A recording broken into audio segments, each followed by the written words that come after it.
The medical bay of the Korthak research station hummed with alien technology that would have seemed like magic to most humans. Crystalline monitors displayed vital signs in shifting patterns of light, while bioregenerative chambers maintained perfect atmospheric conditions for dozens of different species. In the center of it all, a small human girl lay unconscious on a specialized medical table, her pale skin contrasting sharply with the dark metal surfaces around her. Dr. Zefek, a tall, insected physician with 4 arms and compound eyes, adjusted the atmospheric controls for the 3rd time that cycle. The human's biology was unlike anything in their medical databases. Her cardiovascular system operated on principles that seemed almost primitive compared to the more efficient respiratory networks of most spacefaring species, yet somehow it worked with remarkable effectiveness. "Status report," came the clicking voice of Commander Thrix as she entered the medical bay. The Korthak commander's reptilian features showed concern, her scaled brow furrowed as she observed the small figure on the table. "The human child remains stable, but her physiology is unusual," Dr. Zefek replied, his mandibles clicking nervously. "Her bone density is 3 times higher than any species we've encountered. Her muscle fiber composition suggests she comes from a high-gravity world, yet our scouts found her on a standard Earth-class planet." Commander Thrix approached the medical table, studying the girl's peaceful face. The child couldn't have been more than 12 cycles old by human standards, yet the preliminary scans showed a skeletal structure that could withstand impacts that would shatter most adult beings. "How did she survive the crash?" Thrix asked, referring to the damaged human vessel they'd found her in 3 rotations ago. "That's what concerns me most," Dr. Zefek said, manipulating a holographic display that showed the girl's internal structure. "The crash should have been fatal. The G-forces alone would have liquefied most species, yet she has only minor injuries and what appears to be a concussion." The medical bay doors hissed open, and Nurse Klix entered carrying a tray of nutritional supplements. The young Velkari's tentacles trembled slightly as she approached the human child. Despite working in medicine for several cycles, she'd never seen anything quite like this strange creature. "Doctor, I've prepared several different nutritional compounds based on the analysis of her digestive system," Klix reported, her voice barely above a whisper. "But I'm concerned about compatibility. Her immune system seems incredibly aggressive." Dr. Zefek nodded grimly. The human's immune response was unlike anything in their medical literature. It didn't just fight off infections. It seemed to actively hunt down any foreign matter with a ferocity that bordered on violent. They'd had to completely sterilize their medical equipment 3 times after the girl's white blood cells had somehow contaminated their instruments. "Commander," Dr. Zefek continued, "there's something else. The girl's brain activity suggests she may be experiencing some form of defensive response even while unconscious. Her neural patterns show activity levels that would indicate extreme alertness in most species." Thrix studied the readouts with growing unease. When their scout ship had detected the human vessel's distress signal, they'd expected to find a standard rescue situation. Instead, they discovered something that challenged everything they thought they knew about the galaxy's newer species. "Have you determined her planet of origin?" Thrix asked. "The star charts from her vessel indicate a system called Sol, 3rd planet. Our databases show it as a recently discovered world inhabited by a species classified as developing but non-threatening." Dr. Zefek paused, his compound eyes reflecting the medical display's light. "Commander, I think that classification may be severely inaccurate." Before Thrix could respond, the medical bay was filled with the sound of running feet and excited chittering. 3 small figures burst through the entrance, moving with the boundless energy that only young creatures possessed. They were Korthak cubs, barely past their first molting, with scales that still held the bright coloration of youth. "Apex, Claw, Fang," Commander Thrix's voice carried both authority and exasperation. "What have I told you about entering restricted areas?" The 3 cubs skidded to a halt, their claws scraping against the metal flooring. Apex, the largest of the 3, tilted his head toward the medical table with curiosity that overcame his fear of punishment. "We heard the medical units talking about the strange new creature," Apex said, his young voice filled with wonder. "Is it true she survived a ship crash that would have killed an adult warrior?" Dr. Zefek and Commander Thrix exchanged glances. The cub's presence in the medical bay violated several protocols, but their curiosity was understandable. News of the human girl had spread throughout the station, creating speculation and theories among the crew. "She's so small," whispered Claw, the youngest cub, as he crept closer to the table. "How can something so tiny be dangerous?" "Who said she was dangerous?" Fang asked, his bright green scales shimmering with interest. Commander Thrix was about to respond when the medical monitors suddenly began, flashing in rapid succession. Dr. Zephek's 4 arms moved frantically across the control surfaces as new data flooded the displays. "What's happening?" Thrix demanded. "The human's vital signs are changing rapidly. Brain activity is increasing exponentially." Dr. Zephek's voice carried a note of alarm. "Commander, I believe she's awakening." The girl's eyelids fluttered slightly, and her breathing pattern shifted from the deep rhythm of unconsciousness to something more irregular. The medical sensors detected micro-movements in her facial muscles and a significant increase in her core body temperature. "Everyone step back," Commander Thrix ordered, but the cubs remained frozen in fascination, their eyes fixed on the small figure who was beginning to stir.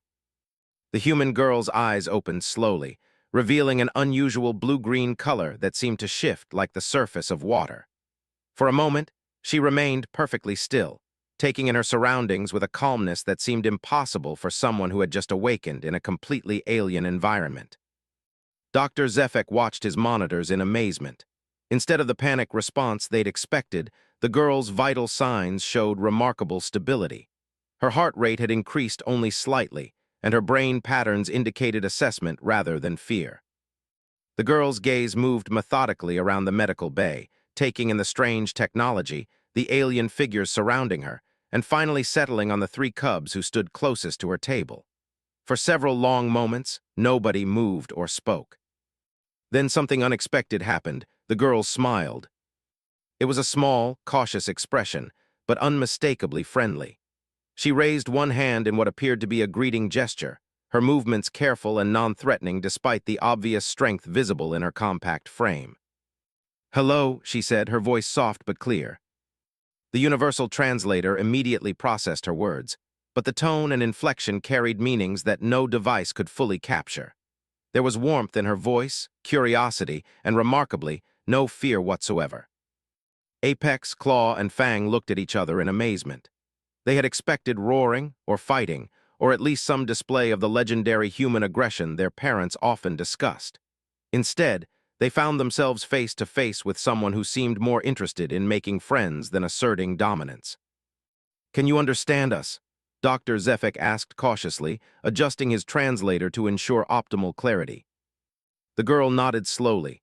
"Yes, I can understand you. My name is Sarah." She paused, looking around again. "Thank you for helping me. Is my ship okay?" The simplicity of her question caught everyone off guard. Here was a member of a species that had just survived what should have been a fatal crash, awakening in a completely alien environment, and her first concern was for her damaged vessel. Commander Thrix stepped forward carefully. "I am Commander Thrix. Your ship was badly damaged, but you are safe now. Do you remember what happened?" Sarah's expression grew thoughtful. "We hit something in space. The navigation systems failed and everything went dark." She looked at the cubs, who were still staring at her with fascination. "Are these your children?" The question was so unexpected that Thrix found herself momentarily speechless. The human girl had just awakened in what should have been a terrifying situation, yet she was asking about family relationships with the same casual interest she might show at a social gathering. "They are young members of our crew," Thrix replied carefully. "They were not supposed to be here." Sarah's smile widened slightly. "It's okay, I like children." She looked directly at Apex. "What's your name?" The young Korthak found his voice, though it came out as barely more than a whisper. "I'm Apex. These are my clutch mates, Claw and Fang." "Those are very strong names," Sarah said approvingly. "I bet you're all very brave." Dr. Zephek continued monitoring his instruments, but his attention was increasingly focused on the interaction taking place. The human child showed no signs of the aggression or unpredictability that their species' profiles suggested. Instead, she displayed a level of emotional intelligence and social awareness that was remarkable for someone her age. "Sarah," Commander Thrix said gently, "do you know where you are?" "I'm on your ship," Sarah replied matter-of-factly. You rescued me, didn't you? She attempted to sit up, moving slowly and carefully. The medical table's support systems automatically adjusted to accommodate her movement. You should rest, Dr. Zefek said quickly. Your injuries. I feel okay, Sarah interrupted, then looked concerned. Am I hurt badly? I don't feel pain right now. Dr. Zefek's mandibles clicked uncertainly. According to his scans, she should be experiencing significant discomfort from her injuries, yet her vital signs indicated no distress at all. Her pain tolerance appeared to be far beyond anything in their medical literature. You have a concussion and several minor injuries, he explained, but your recovery rate is remarkable. Sarah nodded as if this information was perfectly normal. Humans heal pretty fast, she said simply. My mom always says we're tougher than we look. The cubs moved closer, their initial caution overwhelmed by curiosity. Claw, the youngest, tilted his head to study Sarah's unusual features. You look different from the pictures in our databases, Claw observed. Your skin is softer and your eyes are strange colors. That's because humans are very diverse, Sarah explained patiently. We come in lots of different colors and sizes. What do your people look like when they're young? The question sparked an animated discussion among the cubs, who began describing their molting processes and growth stages with the enthusiasm that only children possessed. Sarah listened with genuine interest, asking follow-up questions and making encouraging comments. Commander Thrix watched this interaction with growing amazement. The human child had effortlessly established a rapport with cubs who were typically suspicious of strangers. Her natural warmth and curiosity seemed to disarm any defensive instincts. Sarah, Thrix said, interrupting the conversation gently, we need to contact your people and arrange for your return home. Can you help us with communication protocols? Sarah's expression grew sad for the first time since awakening. I was traveling alone. My parents think I'm at summer camp. She paused, looking down at her hands.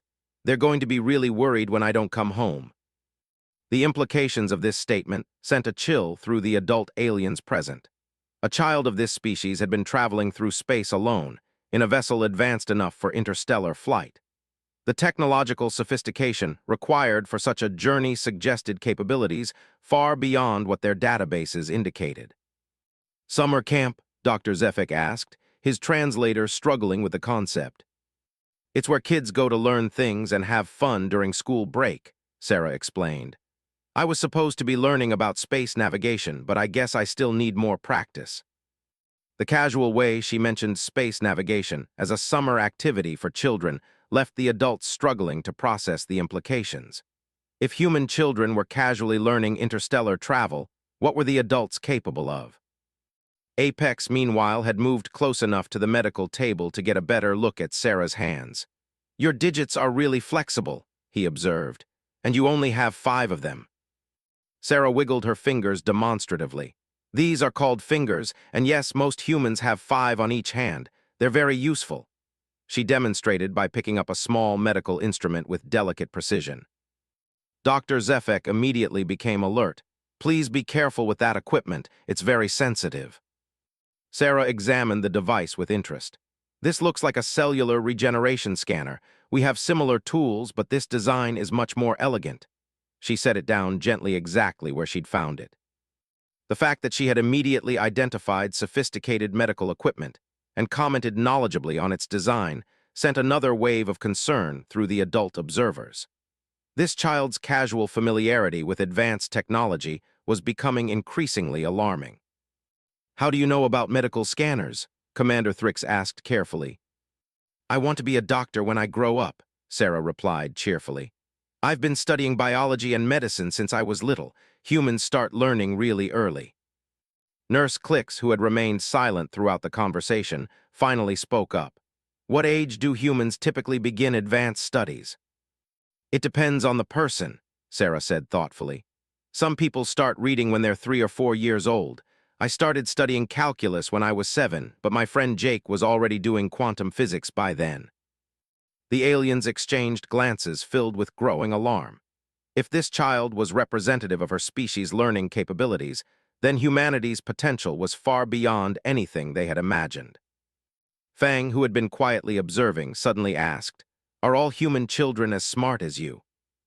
Sarah laughed, a sound that was surprisingly musical. I'm not really that smart compared to some kids. My sister Emma is way smarter than me. She's only 9, but she's already designing spacecraft engines. The medical bay fell into stunned silence.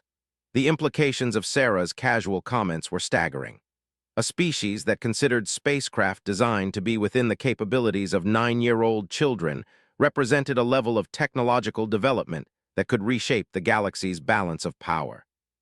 Commander Thrix realized that what they had initially thought was a simple rescue mission had become something far more significant.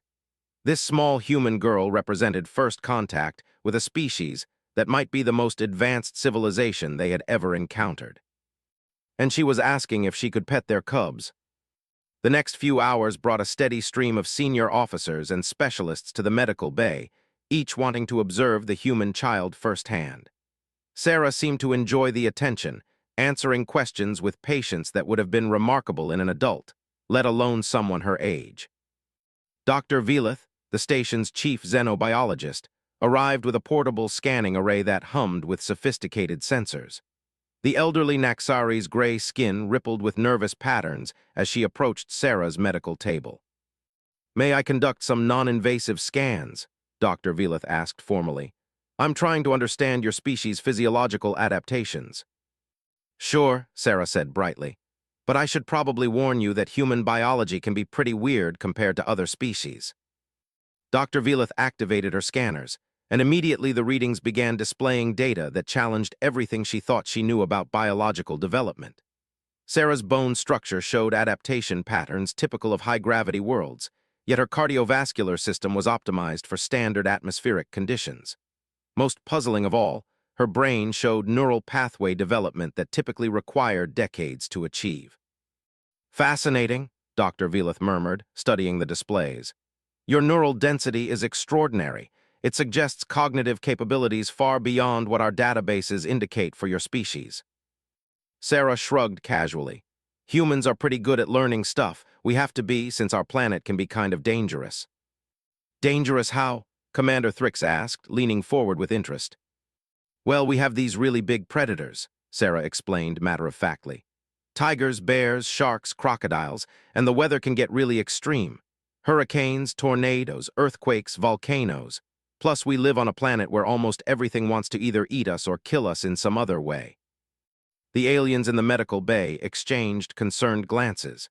The casual way Sarah described what sounded like a death world was deeply unsettling. Apex, who had been listening intently, asked, "How do young humans survive in such conditions?" "We're pretty tough," Sarah replied with a smile. "And we learn to be careful. My dad taught me to identify dangerous animals when I was really little, and my mom showed me how to find shelter during storms." Claw's scales shifted to a worried yellow color. "Aren't you scared of all those dangerous things?" Sarah considered this question seriously. "Sometimes, but being scared isn't bad. Fear helps keep you alive. The important thing is not letting fear stop you from doing what you need to do." Dr. Zefek had been monitoring Sarah's vital signs throughout the conversation, and what he saw concerned him.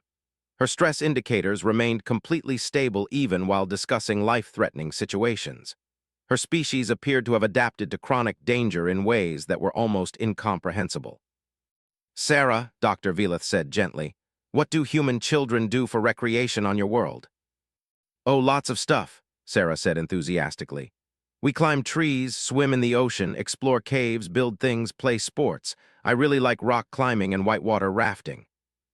The activities Sarah described as recreational would have been considered extreme survival training for most species. Dr. Velith's readings showed that the girl's muscle development and reflexes were consistent with someone who had spent years training for combat scenarios. Engineer Curix, a massive crystalline being whose expertise focused on spacecraft design, had been studying Sarah's damaged vessel remotely. He materialized in the medical bay with his characteristic shimmering effect, his crystalline structure refracting the room's light into prismatic patterns. "Young human," Curix said in his resonant voice, "I have examined your spacecraft. Its design principles are unlike anything in our databases." Sarah looked interested. "What did you think of the gravity drive? I helped design the harmonic stabilizers for the field generators." The statement hit the room like a thunderbolt. Engineer Curix's crystalline structure flickered rapidly, indicating extreme surprise. Gravity manipulation technology was theoretical for most species, and here was a child claiming to have contributed to its practical implementation. "You worked on gravity drive technology?" Curix asked, his voice carrying notes that indicated disbelief. "Just the stabilizer systems," Sarah said modestly. "My sister Emma did most of the heavy work on the actual field generation equations. I'm better with harmonic resonance calculations than quantum field manipulation." Engineer Curix's structure went completely still, a sign of deep contemplation among his species. The casual mention of quantum field manipulation as a specialized skill rather than an advanced theoretical concept suggested technological capabilities that could reshape galactic civilization. Commander Thrix realized they were dealing with something far beyond a simple rescue situation. This child represented contact with a civilization that might be centuries or millennia ahead of their own technological development. Fang, who had been quietly absorbing the conversation, suddenly spoke up. "Sarah, are all humans as smart as you and your sister?" "Oh no," Sarah laughed. "Emma and I are just average. There are way smarter kids in our school. Tommy Martinez is only 8, and he's already working on faster-than-light communication systems. And Lisa Chen figured out how to create stable wormholes when she was 10. The medical bay fell into stunned silence. If Sarah and her sister were considered average among their peers, then humanity's intellectual capabilities were beyond anything the galactic community had ever encountered. Dr. Velith's scanners suddenly began flashing warning signals. "Commander, I'm detecting multiple ships approaching our position at high velocity." Commander Thrix immediately activated the station's communication array. The main display showed 3 sleek vessels moving toward them with trajectories that suggested advanced propulsion systems.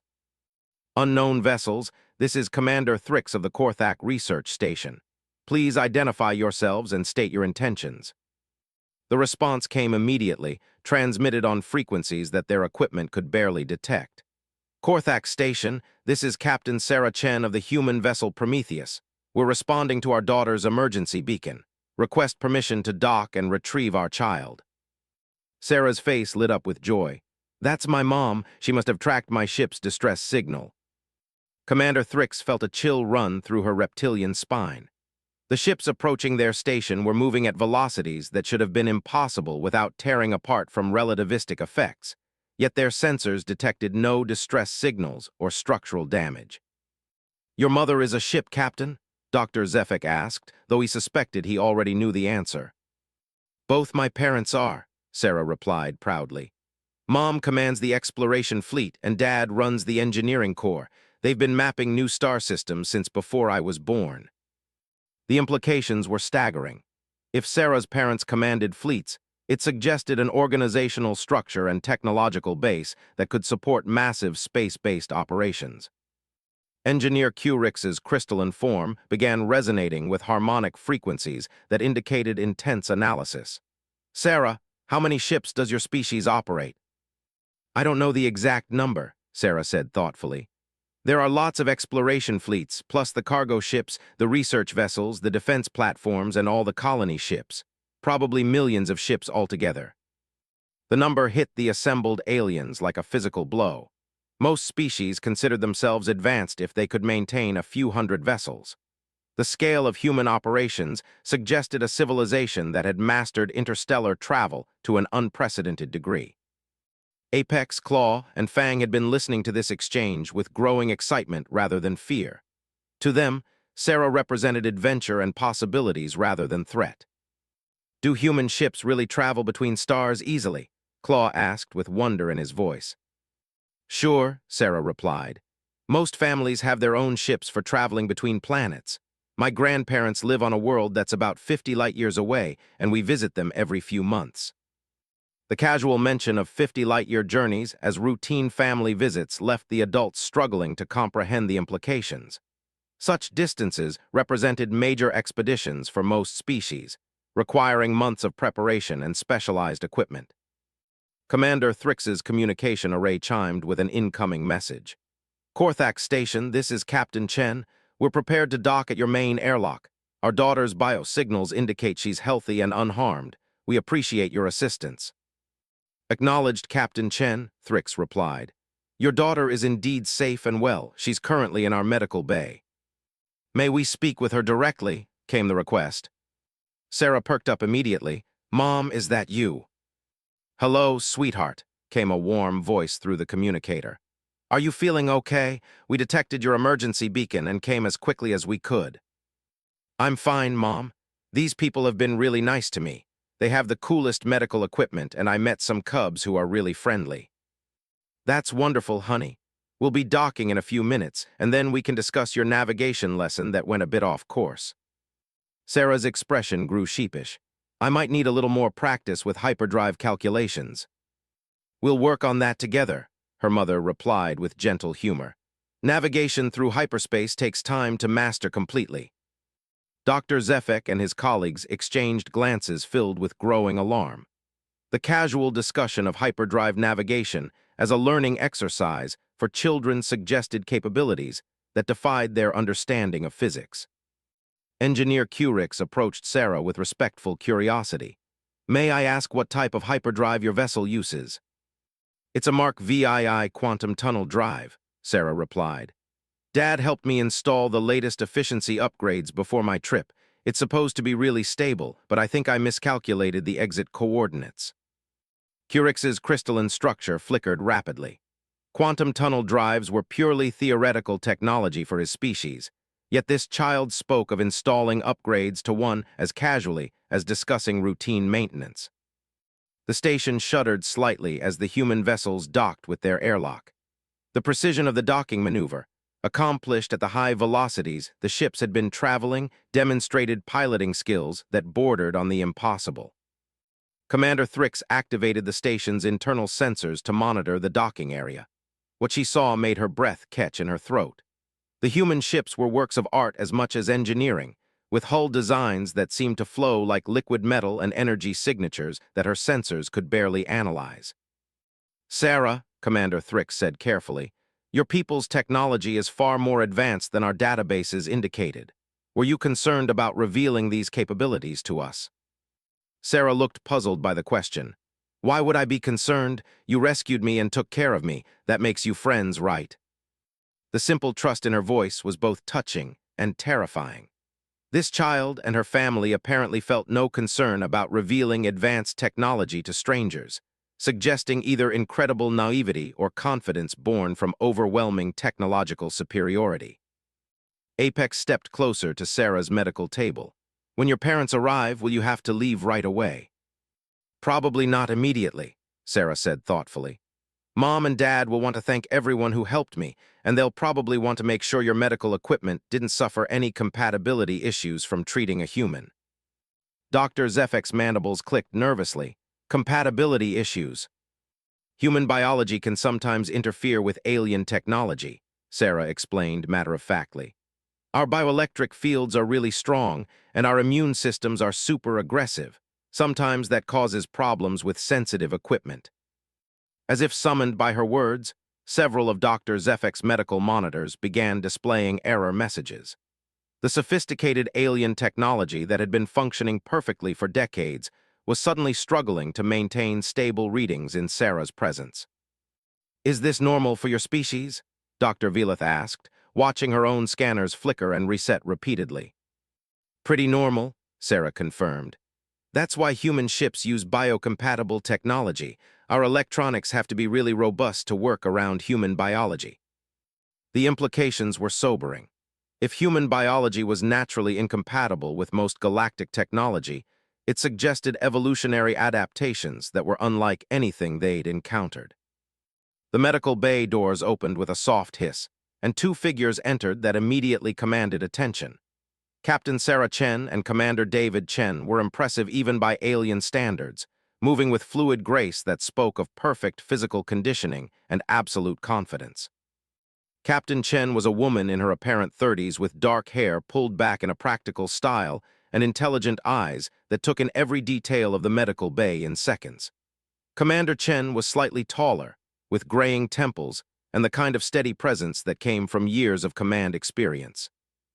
Thank you all for taking such excellent care of our daughter, Captain Chen said, her voice carrying genuine warmth. I'm Captain Sarah Chen, and this is my husband, Commander David Chen. Sarah beamed with joy. Mom, Dad, look, these are my new friends. Apex, Claw, and Fang are cubs, and they're really brave and smart. The three young Korthak found themselves suddenly the center of attention from two of the most formidable-looking beings they'd ever encountered. Yet instead of fear, they felt oddly reassured by the gentle way the adult humans regarded them. It's very nice to meet you, Commander Chen said to the cubs with the same respect he would show adult officers. Sarah has excellent judgment about character. If she considers you friends, then you must be remarkable individuals. Apex felt his scales flush with pride at the compliment. These humans treated cubs with the same respect they showed adults, something that was rare among most species. Captain Chen turned to Commander Thrix with a smile. Commander, we'd like to express our gratitude for your assistance. Is there anything we can do to repay your kindness? The offer hung in the air, pregnant with possibilities that none of the aliens quite dared to contemplate. The technological capabilities they'd witnessed suggested that human assistance could advance their civilization by centuries. Commander Thrix chose her words carefully. Your daughter's presence has been educational. We would be honored to establish formal contact between our peoples. Captain Chen's smile widened. We'd like that very much. The Galactic Council has been wanting to meet with the various species in this region for quite some time. The casual mention of a Galactic Council sent another wave of implications through the assembled aliens. If humans were part of a larger galactic organization, it suggested political and military capabilities that matched their technological advancement. Sarah slipped down from the medical table with easy grace, apparently fully recovered from her injuries. Can we show Mom and Dad around the station? I want them to see all the cool stuff here. Dr. Zefek watched his monitors register Sarah's movement. Her recovery rate had been extraordinary, with tissue regeneration occurring at speeds that should have been impossible. Yet she showed no signs of artificial enhancement or medical intervention. We'd be delighted to give you a tour, Commander Thrix replied, though I suspect our technology will seem primitive compared to your own. Different doesn't mean primitive, Commander Chen said diplomatically. Every species develops unique solutions to universal problems. We often learn more from studying different approaches than from advancing our own methods. As the group prepared to leave the medical bay, Fang approached Sarah shyly. Will we see you again after the tour? Sarah looked at her parents questioningly. Captain Chen nodded with an understanding smile. We'll be staying for several days, Sarah told her new friends. There are lots of protocols for first contact situations, and Mom wants to make sure everything is done properly. The cubs' excited chattering filled the medical bay as they began discussing all the things they wanted to show Sarah during her stay. Their joy was infectious, and even the concerned adult aliens found themselves smiling at the young creature's enthusiasm. As they headed toward the exit, Dr. Zefek noticed that Sarah's parents moved with the same fluid grace their daughter displayed. Their casual confidence and obvious affection for their child painted a picture of a species that had somehow maintained family bonds and individual caring despite achieving technological advancement that boggled the mind. Commander Thrix realized that the next few days would likely change everything they thought they knew about their place in the galaxy. But watching Sarah laugh with the cubs, she found herself looking forward to those changes rather than fearing them. The universe had just become a much more interesting place. The tour of the Korthak research station began in the main engineering section, where massive crystalline cores hummed with carefully controlled energy. Chief Engineer Torak, a burly Korthak with scales darkened by years of work near high-energy systems, explained their power generation methods with obvious pride. These fusion cores provide power for the entire station, Torak said, gesturing toward the impressive machinery. Each core can generate enough energy to supply a small colony for decades. Commander Chen examined the setup with professional interest. Impressive efficiency ratings, he noted. Your containment field design is particularly elegant. Sarah wandered closer to one of the cores, studying the energy patterns with fascination. The harmonic resonance is really stable, she observed. But wouldn't you get better output with a cascade amplification array? Engineer Torak's scales shifted to a surprised orange pattern. The child was suggesting modifications to systems that had taken his people centuries to perfect, and her casual analysis had identified potential improvements that his own engineers had missed. Cascade amplification, Torak asked carefully. Could you explain the principle? Sarah looked to her father, who nodded encouragingly. Well, instead of running parallel fusion streams, you could cascade the energy output through quantum resonance chambers.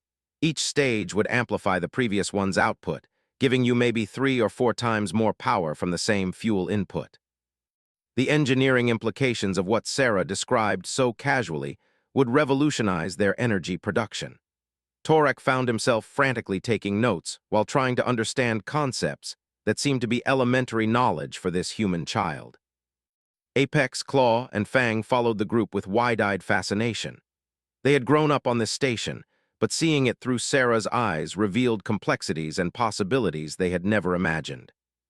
Sarah Claw asked, "How do human ships make power?" "We use quantum singularity reactors mostly," Sarah replied matter-of-factly. "They're really efficient and don't produce any harmful waste. Dad designed the safety systems for the new Mark VIII reactors." Captain Chen smiled at her daughter's enthusiasm. "Sarah's been helping with power system optimization since she was 7. She has an intuitive understanding of energy flow patterns." The casual mention of a 7-year-old contributing to reactor design sent another wave of amazement through the alien engineers. Their most experienced specialists required decades of training to understand such systems. As they moved through the station's corridors, Sarah continued asking questions and making observations that revealed the depth of her knowledge. Her parents followed with quiet pride, occasionally adding context or gently correcting minor details. In the hydroponics bay, agricultural specialist Vreen was explaining their food production methods when Sarah noticed something that made her frown slightly. "Your plants look like they're stressed," she observed, examining the alien vegetation. "The leaf patterns suggest they're not getting optimal nutrient absorption." Vreen's tentacles quivered with concern. "We've been having some issues with crop yields recently. Our nutritional specialists haven't been able to identify the problem." Sarah studied the growing systems more carefully, her young face serious with concentration. "I think your soil pH might be off, and the mineral distribution looks uneven." She paused, calculating. "If you adjusted the nutrient flow to create microgradients and buffered the pH with organic compounds, you'd probably see a 20 to 30% yield increase." The suggestions were specific, practical, and demonstrated an understanding of xenobotany that would have impressed graduate-level specialists. Vreen immediately began taking detailed notes, recognizing that this child's casual observations could solve problems that had been plaguing their agricultural systems for months. "How do you know so much about plant biology?" Vreen asked with wonder. "I like gardening," Sarah said simply. "We have a greenhouse on our ship, and I help Mom grow vegetables for long trips. Plus, I want to be a xenobiologist when I grow up, so I study lots of different life forms." Commander Thrix, who had been observing Sarah's interactions with growing amazement, realized that the child's casual expertise extended across multiple scientific disciplines. Her questions and suggestions demonstrated knowledge that would typically require teams of specialists. In the station's computer core, systems analyst Curix was demonstrating their quantum processing arrays when Sarah made a suggestion that left the crystalline being's structure flickering with excitement. "Your data routing algorithms are really sophisticated," Sarah said admiringly. "But you could probably increase processing speed by about 40% if you implemented parallel quantum threading with recursive optimization loops." Curix's crystalline form resonated with harmonics that indicated extreme interest. "Parallel quantum threading? The theory exists, but no one has successfully implemented it." "Oh, we use it all the time," Sarah replied cheerfully. "It's pretty standard for ship computers. The trick is balancing the quantum states so they don't interfere with each other."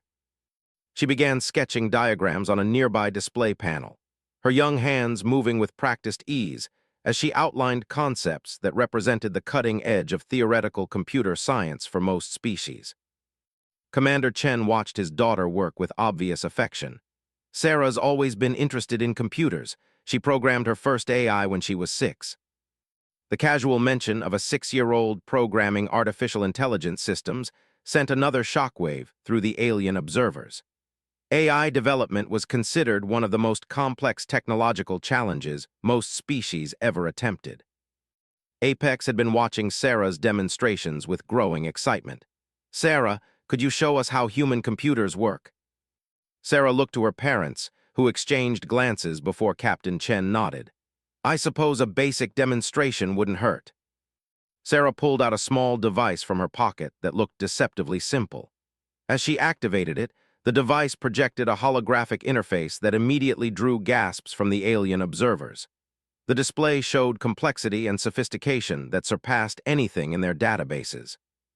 "This is just my personal computer," Sarah explained as she navigated through menus that seemed to respond to her thoughts as much as her touch. "I use it for schoolwork and games mostly." What Sarah described as a child's educational device displayed processing capabilities that exceeded their station's main computer systems. The holographic interface responded with perfect precision to subtle gestures, while displaying information in formats that seemed almost intuitive to understand. "The AI that runs it is really friendly," Sarah continued. "Her name is Luna, and she helps me with my homework."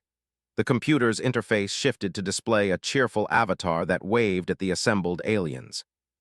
"Hello, everyone," Luna said in a warm, obviously artificial but remarkably personable voice.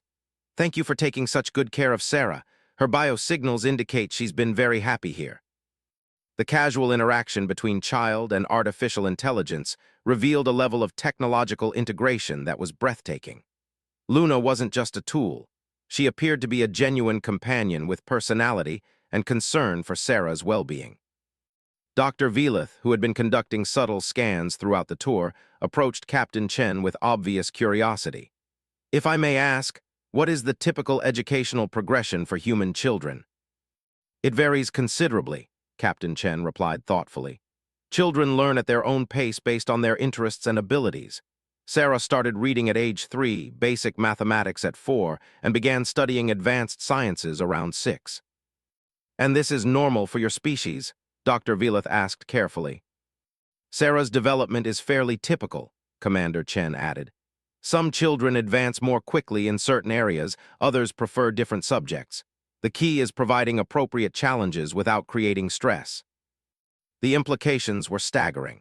If Sarah represented normal development for her species, then human intellectual capacity was orders of magnitude beyond anything the galactic community had encountered. Fang, who had been quietly listening, asked the question that was on everyone's mind. "How smart do humans get when they're adults?"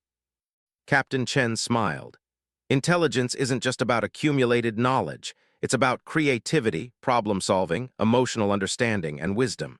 Humans continue learning and growing throughout their entire lives."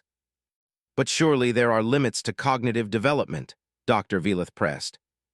"Not that we've discovered," Captain Chen replied. "Human brains continue forming new neural pathways indefinitely. With proper nutrition, education, and stimulation, cognitive capacity appears to be essentially unlimited." The medical bay's monitoring systems, which had been struggling with interference from human biofields, suddenly stabilized as Luna interfaced with them remotely. "I've implemented some compatibility protocols," Luna announced cheerfully. "Your medical systems should work normally now. I've also uploaded some basic information about human physiology to help your medical staff." Dr. Zefik immediately checked his displays and found that not only were they functioning normally, but they were now showing readings with precision levels he had never seen before. Luna had somehow optimized their entire medical monitoring network in a matter of seconds. "How did you do that?" Dr. Zefik asked in amazement. "Standard compatibility subroutines," Luna replied matter-of-factly.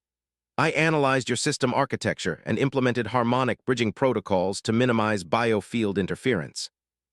What Luna described as standard procedures represented technological capabilities that the station's most advanced AI systems couldn't approach.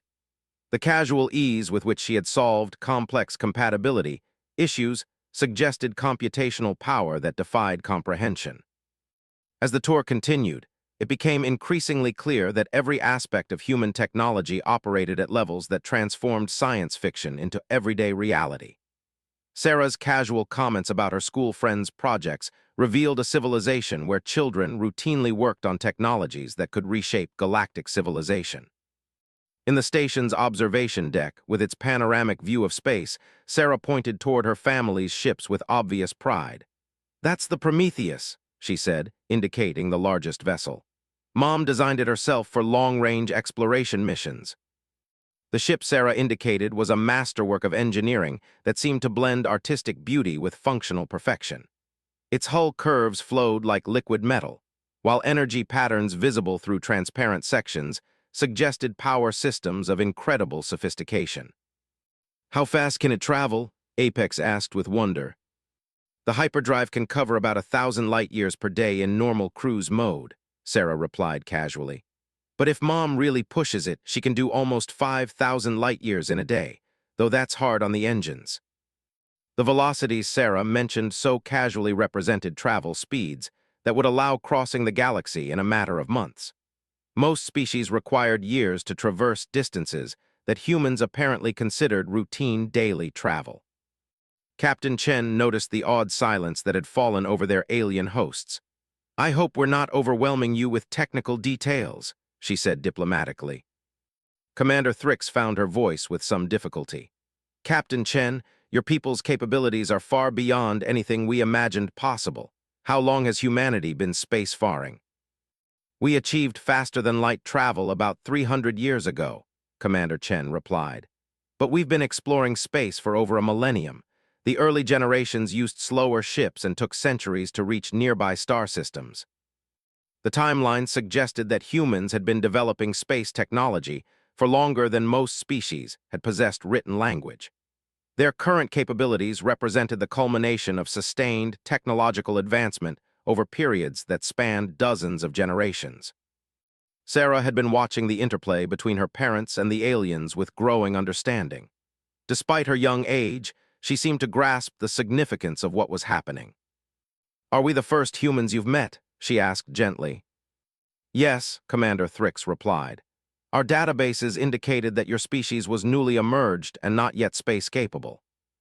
Sarah's expression grew thoughtful. "That's probably because we haven't made official contact with the galactic community yet. The Galactic Council wants to be really careful about how we introduce ourselves." "The Galactic Council?" Commander Thrix asked carefully. "It's the organization that coordinates between all the spacefaring species we've encountered," Captain Chen explained.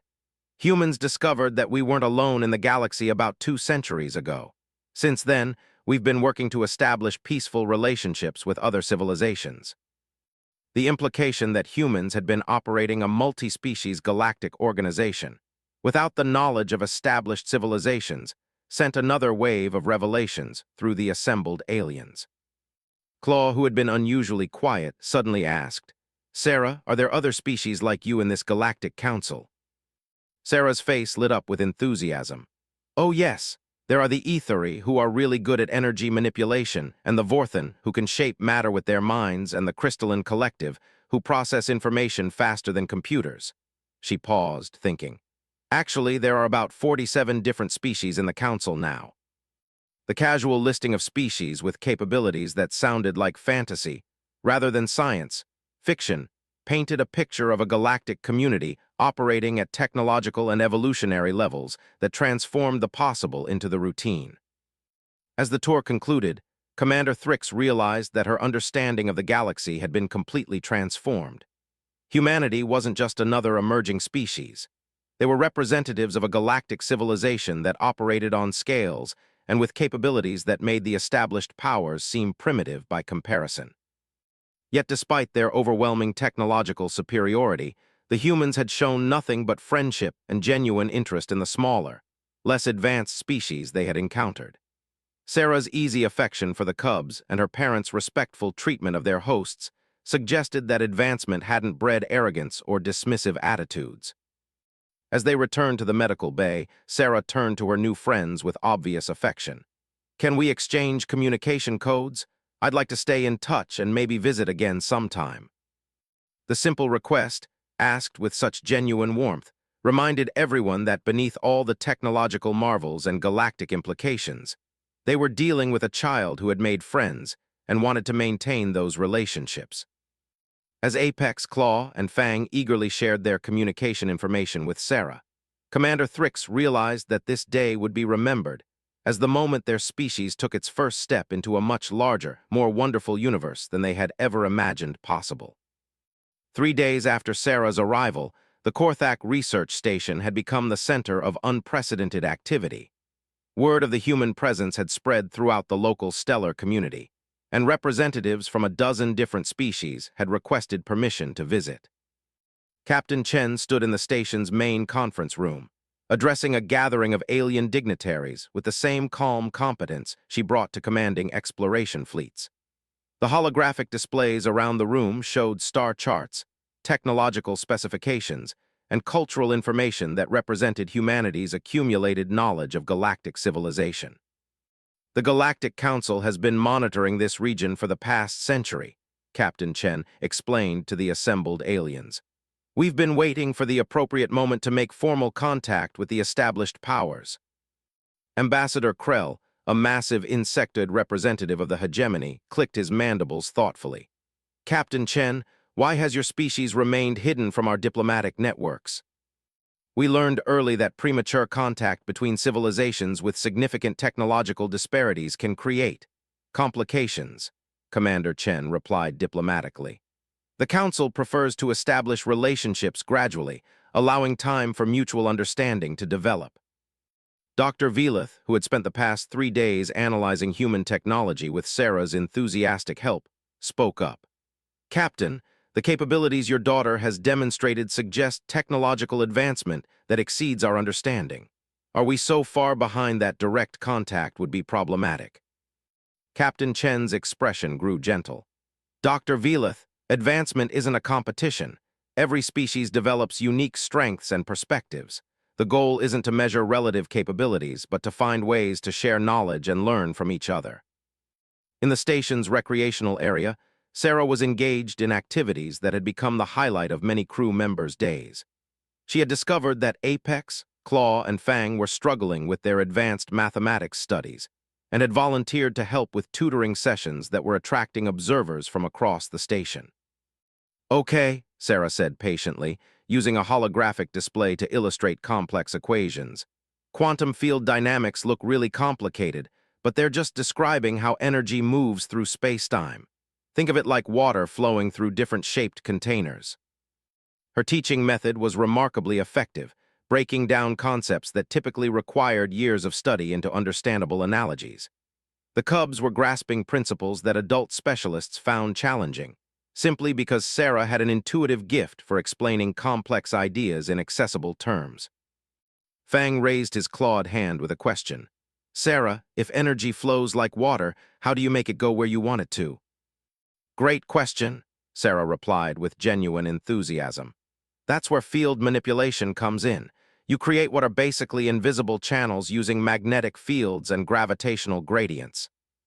As she spoke, Sarah casually manipulated the holographic display to demonstrate principles of field manipulation that the station's engineers had been struggling to understand for years. Her young hands moved with practiced ease, creating visualizations that made abstract concepts suddenly clear. Dr. Curix, who had been observing the lesson with growing amazement, realized that Sarah's teaching methods were more effective than formal university courses.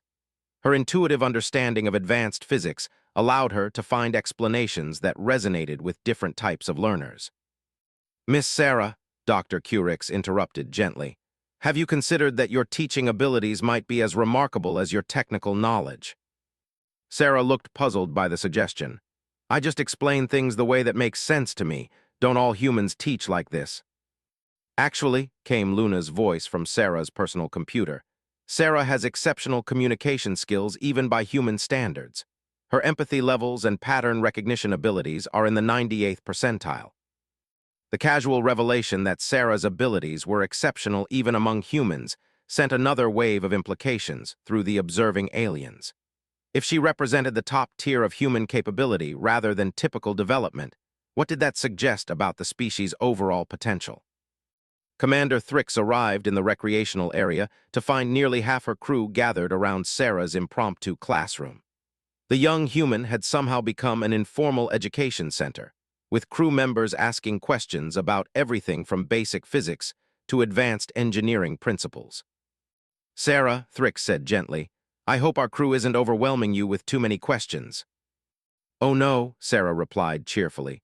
"I love answering questions, and everyone here knows such interesting things about their own specialties. I'm learning as much as I'm teaching."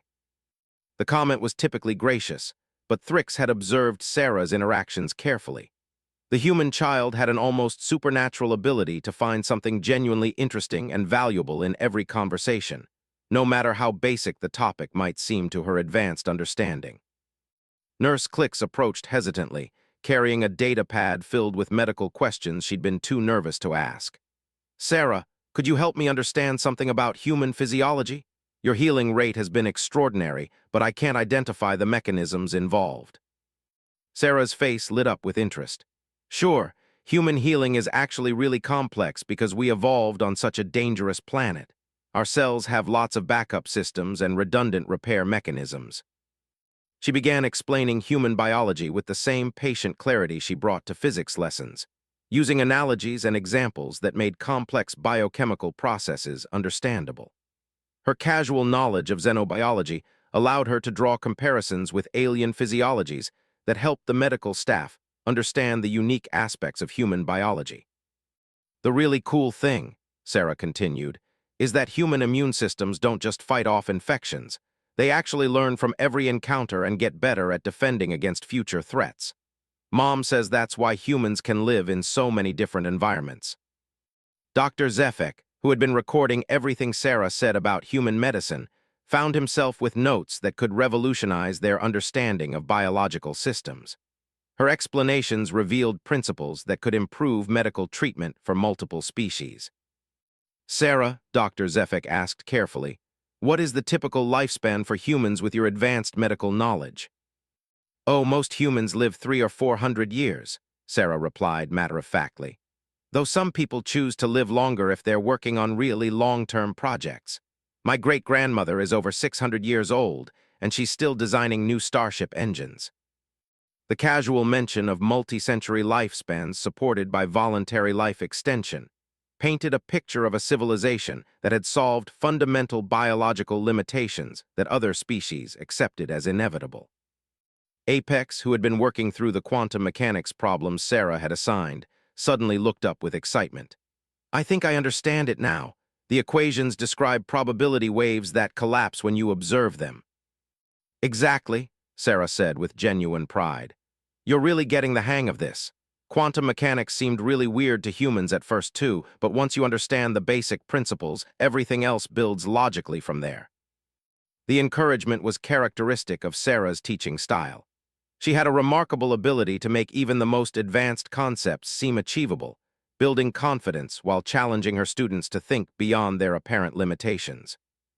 As the afternoon progressed, Sarah's informal education sessions had evolved into something resembling a multidisciplinary university.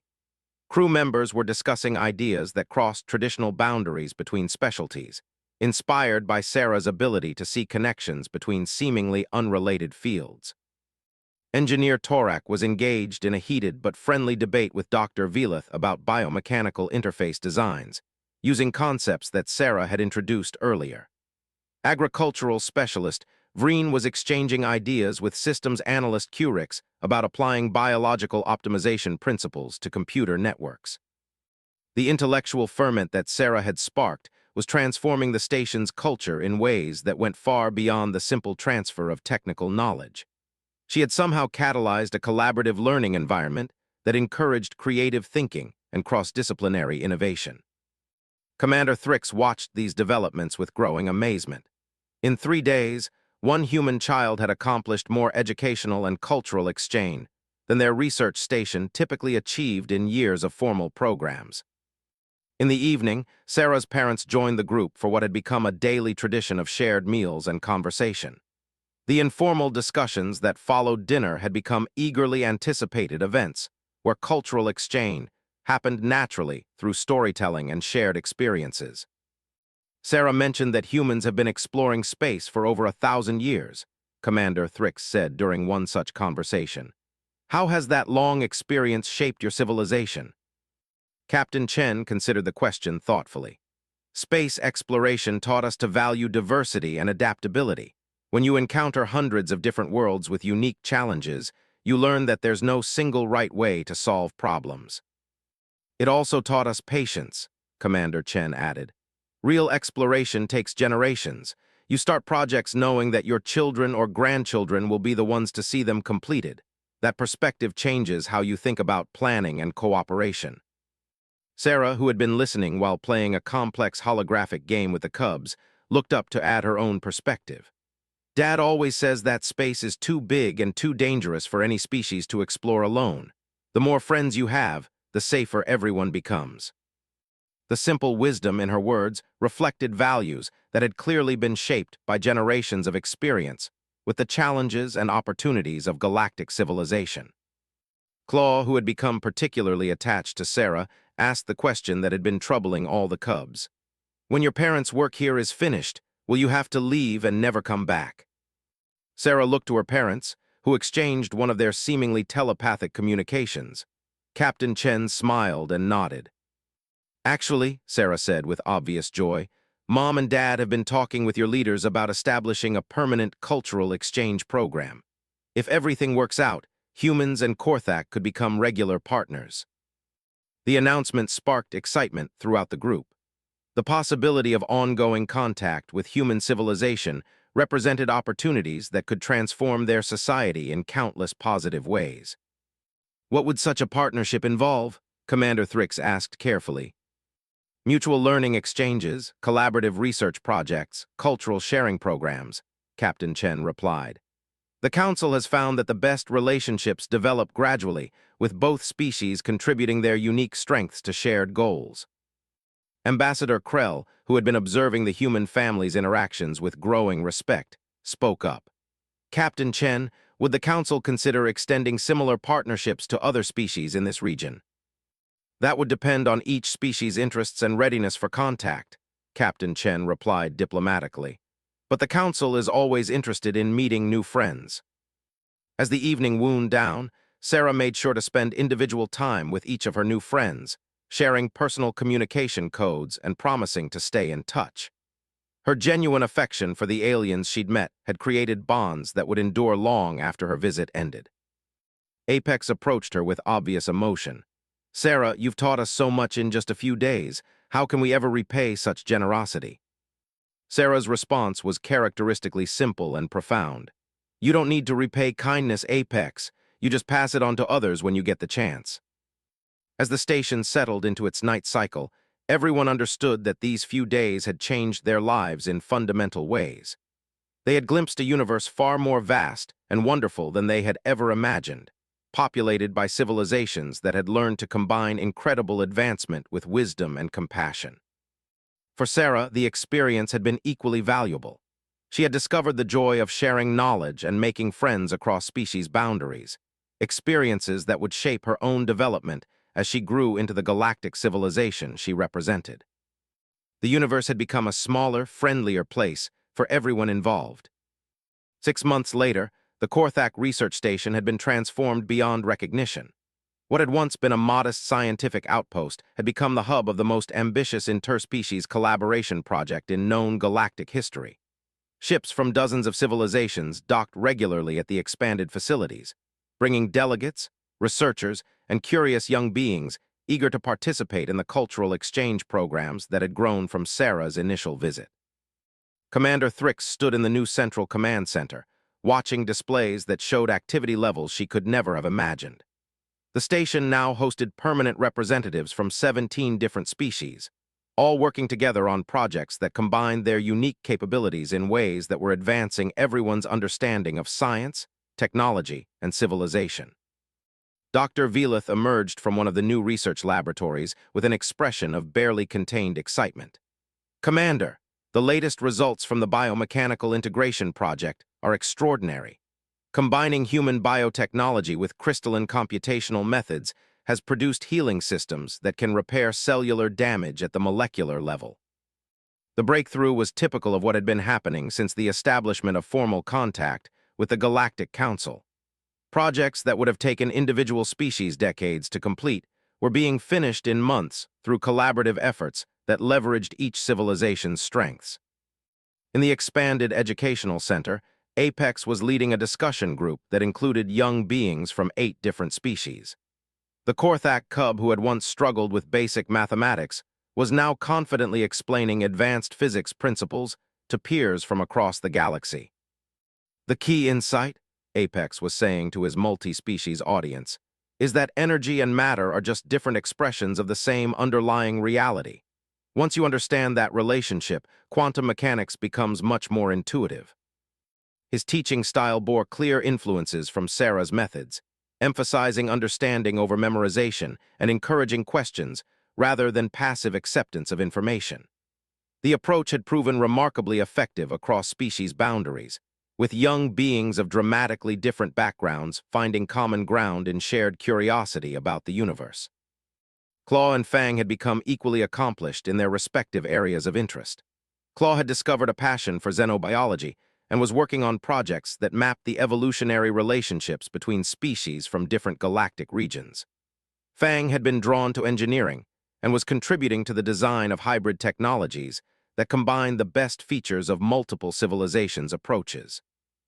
The Cubs' transformation from struggling students to confident young researchers illustrated the broader changes that had swept through their entire society. The intellectual ferment sparked by Sarah's visit had created a culture of learning and innovation that was producing remarkable advances across every field of study. A soft chime indicated an incoming transmission, and the main display showed the familiar form of the exploration vessel Prometheus approaching the station. Sarah's regular visits had become anticipated events that brought new learning opportunities and strengthened the bonds between species. Captain Chen's voice came through the communication system with warm familiarity. Korthak Station, this is Captain Chen requesting permission to dock.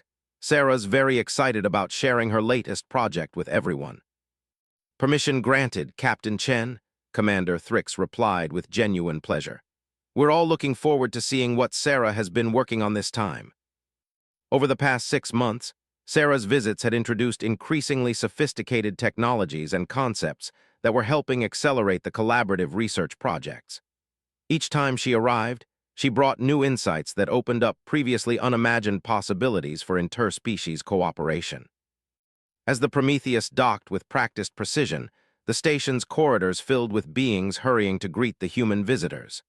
Sarah had become something of a celebrity throughout the local galactic community, not for her advanced knowledge, but for her gift for making complex ideas accessible and her genuine affection for individuals of all species. The airlock opened to reveal Sarah, now noticeably taller and more confident after 6 months of continued growth and learning. Her parents followed with their characteristic calm competence, but it was clear that Sarah had taken on increasing responsibility for the educational aspects of their diplomatic missions. Apex, Claw, Fang, Sarah called out joyfully as she spotted her first alien friends in the crowd. The 3 cubs bounded forward with excitement that had only grown stronger over the months of maintained friendship. Sarah, Apex exclaimed as the group came together in an enthusiastic reunion. We have so much to show you. The quantum resonance project we started from your suggestions has produced results that are revolutionizing energy storage across 12 different species. And the biointegration research has led to medical breakthroughs that are helping everyone, Claw added eagerly.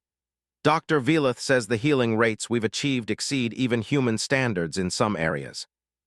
The engineering applications have been incredible too, Fang contributed. We've designed hybrid propulsion systems that combine human gravity manipulation with crystalline computational control and our own power generation methods. Sarah listened to her friend's reports with obvious pride and joy.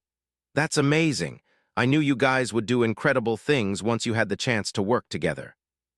Her response was characteristic of the encouragement and confidence she had always shown in her friend's abilities. Over the months, she had maintained regular contact with dozens of young beings across multiple species, serving as an informal mentor and friend to an entire generation that was growing up with a truly galactic perspective. Dr. Zefek approached the group with his usual clicking enthusiasm. Sarah, your medical insights from last visit have helped us develop treatments for 3 different species' chronic conditions. The adaptive immune system principles you explained have revolutionized our understanding of biological defense mechanisms. That's wonderful, Dr. Zefek, Sarah replied with genuine pleasure. But I brought something even more exciting this time. Would you like to meet some of my school friends? The question sparked immediate interest throughout the gathered crowd. Sarah's casual mentions of her peers' capabilities had created considerable curiosity about other young humans and their abilities. My friends couldn't make the trip in person, Sarah continued, but they wanted to share some of their projects with everyone here. She activated her personal computer, and Luna's familiar interface appeared with enhanced capabilities that immediately caught everyone's attention. Hello, everyone, Luna said cheerfully. Sarah's friends have prepared some presentations about their recent work. I think you'll find them quite interesting. The main display activated to show a holographic projection of a human boy who appeared to be about Sarah's age, with dark hair and an expression of intense curiosity that would have been familiar to anyone who knew Sarah well. Hi, I'm Tommy Martinez, the projection said with a shy smile. Sarah told me about all the amazing friends she's made, and I wanted to share my work on faster-than-light communication systems. What followed was a presentation that left even the most advanced alien scientists struggling to keep up. Tommy explained principles of quantum entanglement communication that could enable instantaneous contact across galactic distances, using mathematical proofs that were elegant in their simplicity, yet profound in their implications. The key breakthrough, Tommy continued, was realizing that consciousness itself creates quantum resonance patterns that can be transmitted faster than light. By mapping these patterns, we can create communication networks that operate independently of space-time limitations. The presentation continued for 20 minutes, during which Tommy casually described technologies that could revolutionize galactic civilization. When he finished, the assembled aliens sat in stunned silence, trying to process the implications of what they had just witnessed. Tommy's working on a practical prototype that should be ready for testing next year, Sarah added casually. He thinks it might be useful for coordinating research projects between different star systems. Before anyone could fully absorb the implications of instantaneous galactic communication, Luna activated another projection. This time, a young human girl with bright eyes and an infectious grin appeared on the display. Hi everyone, I'm Lisa Chen, she said with obvious excitement. I heard you've been working on some really cool space-time manipulation projects, so I thought you might be interested in my stable wormhole generator. The second presentation was even more mind-bending than the first.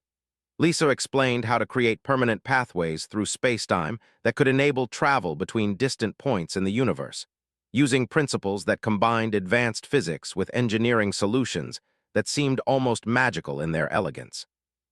The trick is maintaining quantum coherence across the wormhole structure, Lisa explained, manipulating holographic equations that demonstrated mathematical relationships beyond most species' comprehension. Once you solve the stability equations, you can create permanent gates that allow instantaneous travel between any 2 points in the galaxy. As Lisa's presentation concluded, Commander Thrix realized that humanity's younger generation was casually developing technologies that could reshape the fundamental nature of galactic civilization. The implications for exploration, communication, and cooperation between species were staggering. These are just a few examples of current student projects, Sarah said with matter-of-fact pride. There are thousands of kids working on all sorts of interesting things. The Galactic Council encourages young people to explore whatever interests them.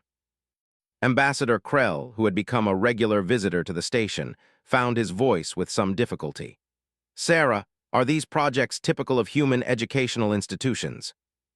Pretty typical for advanced placement classes, Sarah replied cheerfully. Though some of the younger kids are working on even more ambitious projects.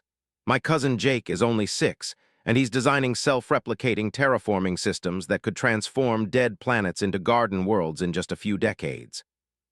The casual mention of 6-year-olds working on planetary transformation projects sent another wave of implications through the assembled aliens. Each revelation about human capabilities raised questions about the true scope of their civilization's advancement.